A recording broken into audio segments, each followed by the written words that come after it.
dragon.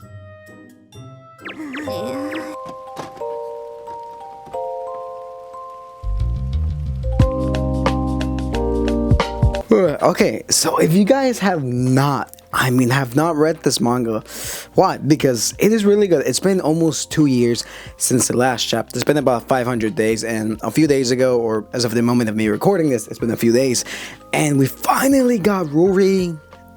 I can never say that name.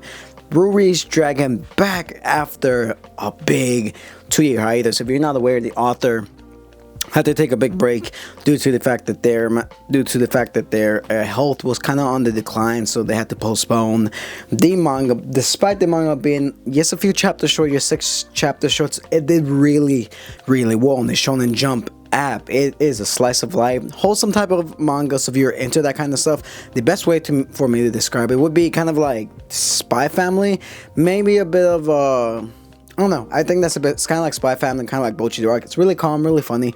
It is very wholesome. It's honestly an enjoyable read. Essentially, the plot narrows down to this.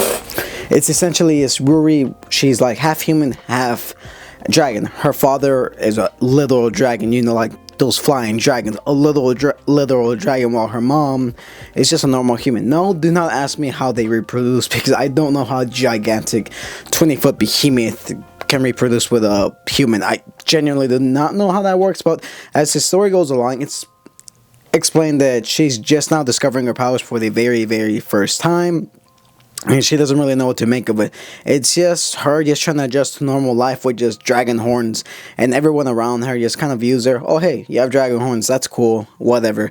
And essentially that's pretty much the main story of it. It's really short, it's really fun. There's not really too much to talk about regarding this series, but overall I generally enjoy it, just because reading it just feels very relaxing. It's one of those mangas that you can just sit down, read really quickly, just put some lo-fi music, read it in the background, read it in like an hour or so, because at the moment of me recording, it's only 7 chapters. It took a 2-year hiatus due to the author's health.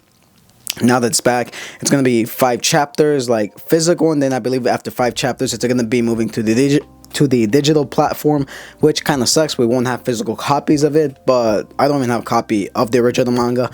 But it's still a really good series, and chapter 7, the latest chapter, it's essentially picking up where the last chapter left off, where everyone in her classroom is discovering about her dragon powers. They're not really too freaked out. They're just kind of like, oh, she has dragon powers. Oh, she can shoot lightning.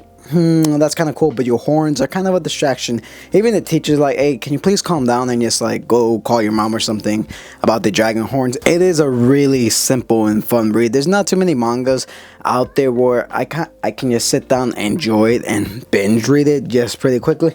The only other manga that I kind of enjoy like this, that I honestly enjoy, would be Beat in Motion. I did a video on that like not too long ago, maybe a few months ago. That manga is like a music manga. It's pretty enjoyable. I really like the art style in it. Ruri's Dragon, however, just takes it up a notch. It's really simple. Think about like this. Think about like if Spy Family just followed solely the story of Anya and her using her telepathy powers. That's essentially what Ruri's Dragon boils down to, without spoiling too much of what happens in the main story. It's just simple, just her discovering her dragon powers, and after 500 days, we're finally getting the continuation of this series. It's a series everyone was honestly talking about on Twitter when it first came back, which honestly surprised me with how many fans and how much art there is regarding this series, despite it being such a super short series. There's only like 7 chapters at the moment. It's still really good. So would I recommend you guys read this? Yes, go read this. It is fun. If you want something to sit back and enjoy, yeah, go read it. With that being said, that's all for today. And yeah, I just want to talk about Ruri's Dragon because I really like it. If you like Jake American Dragon, this is about the same vibes. If you ever watched that show when you were a kid, more or less same vibes. Anyways, yeah, I'll catch you guys on my next one. So yeah, peace.